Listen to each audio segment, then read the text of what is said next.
Aceh terpaksa berjalan kaki belasan kilometer untuk bisa berbelanja kebutuhan pokok karena masih ada akses jalan belum tersambung. Bupati Bener Meriah, Tagor Abu Bakar mengatakan jalan yang sudah tersambung dari Lok Semawe Bener Meriah, sementara dari Biren ke Bener Meriah belum terhubung. Yang lain belum, seperti dari Biren ke Bener Meriah belum, masih ada beberapa jembatan lagi yang belum siap, jadi belum terhubung. Berapa jembatan yang belum terhubung ini, Pak? Ada 3 jembatan, Enang-Enang, kemudian Tengah Besi, dan Umah Besi. Jadi ini belum tersambung.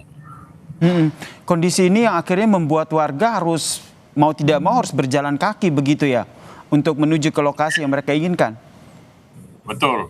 Jadi kalau mereka mulai jalur Banda Aceh ke Biren langsung ke Bener Meriah, ini harus beberapa tempat lagi berjalan kaki. Begitu.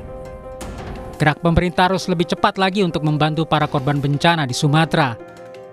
Akses jalan, pasokan kebutuhan pokok hingga air bersih sangat dibutuhkan untuk bisa bertahan hidup. Tim Liputan Kompas TV.